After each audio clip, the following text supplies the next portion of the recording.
जय श्री राम दोस्तों, आप देख रहे हैं YouTube चैनल ज्ञान स्टार प्लस।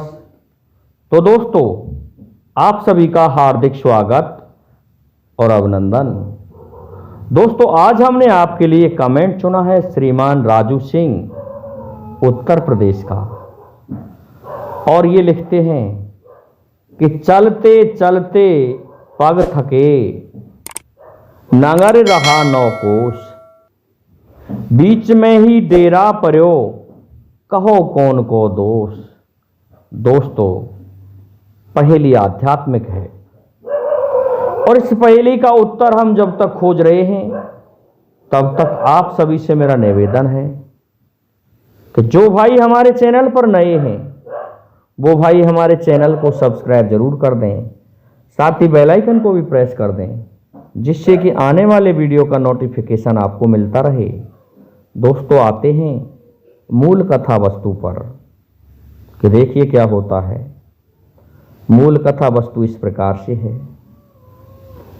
कि पहली लाइन में लिखा है कि चलते चलते पग थके, नगर रहा नौ कोस।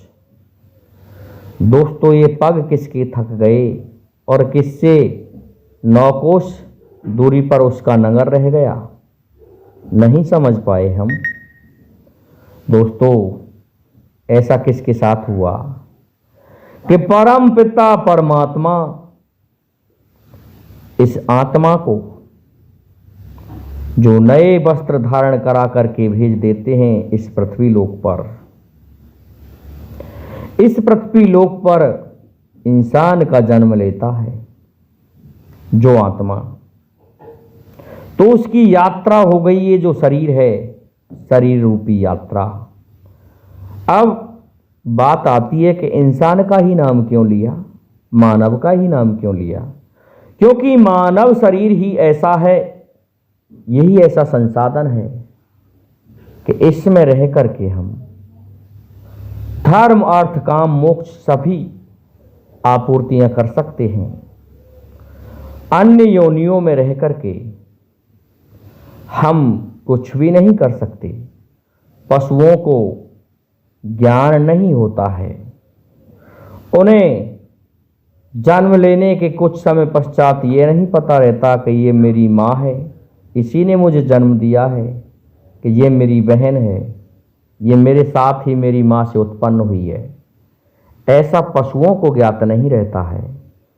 केवल मानव मात्र को ही यह ज्ञात होता है कि मैं कहाँ से आया हूँ, किसका पुत्र हूँ, किसने मुझे जन्म दिया है, कौन मेरा भाई है, कौन मेरी बहन है, कौन मेरा कुटुंब परिवार है। इसलिए गोस्वामी तुलसीदास जी ने भी लिखा है कि बड़े भाग्य मानस तन पावा, और सुर दुर्लभ सद ग्रंथन गावा। दोस्तों, ये जो मानव शरीर है ये बड़े भाग्य से मिलता है। ये देवताओं के लिए भी दुर्लभ है। दोस्तों, आप कहेंगे देवताओं के लिए भी दुर्लभ, देवता क्या करें इस शरीर का? अरे दोस्तों, देवता दुखी होते हैं, किस लिए कि 99% सुख होता है उन्हें। उनका जो स्वरूप है वह लिंग स्वरूप होता है। 1% का ही दुख होता है, लेकिन वो 99% से भी बढ़ के बड़ा दुख है कि देवताओं का मुंह इस तरह से समझो जैसे सुई का नक्का, चींटी की बराबर मुंह, परंतु उनका जो पेट का जो आकार है इतना बड़ा होता है कि वो खाते खाते, आहार करते करते धाप नहीं पाते हैं। अब दोस्तों, उस छोटे से मुंह से अन्न तो वो खा नहीं सकते, इसलिए वो गंध का आहार करते हैं। जहाँ भी यज्ञ कर्म होते हैं उस जगह इसीलिए देवता आते हैं कि उन्हें आहार करने के लिए जो आहुतियाँ दी जाती हैं उस गंध का वो आहार करते हैं, और तब जाकर के उनकी उदर पूर्ति होती है। और दोस्तों पृथ्वी लोक में 99% दुख है, 1% सुख है, लेकिन वो सुख भी क्षणिक है दोस्तों। उस 1% सुख के पीछे ही मानव जाति भागती रहती है, लेकिन मानव मात्र को ये पता नहीं होता कि मेरा लक्ष्य क्या है। जो लोग समझ जाते हैं कि मेरा लक्ष्य क्या है, तो उनके लिए जो 9 कोश हैं वो 9 इंद्रियां होती हैं।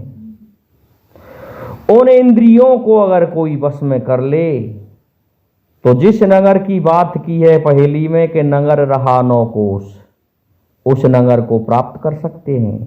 वो नगर है दोस्तों उस प्रभु की प्राप्ति, जिसके लिए हम यात्रा कर रहे हैं शरीर से प्राप्त करने के लिए, लेकिन वो 9 कोश पूर्ण नहीं कर पा रहे हैं उस शरीर से, इसलिए वो 9 कोश दूर रह जाता है।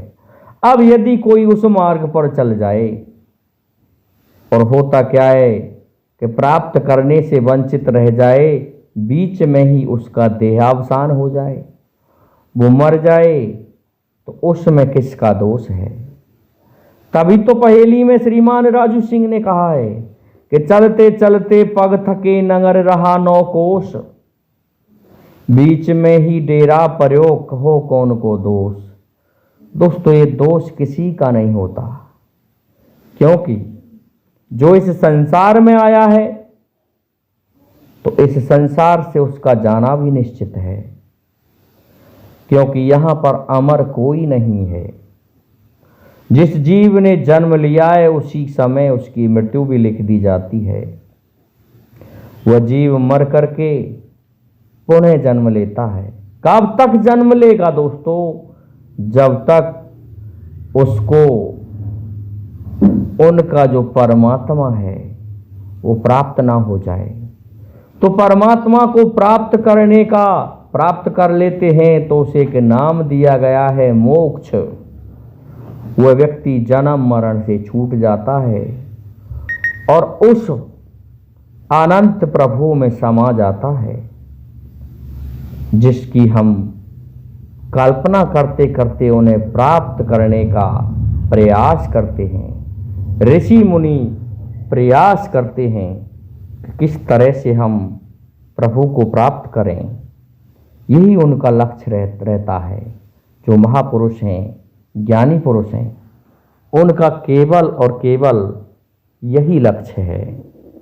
मानव जीवन का भी दोस्तों यही लक्ष्य है, लेकिन मानव नहीं समझ पाता।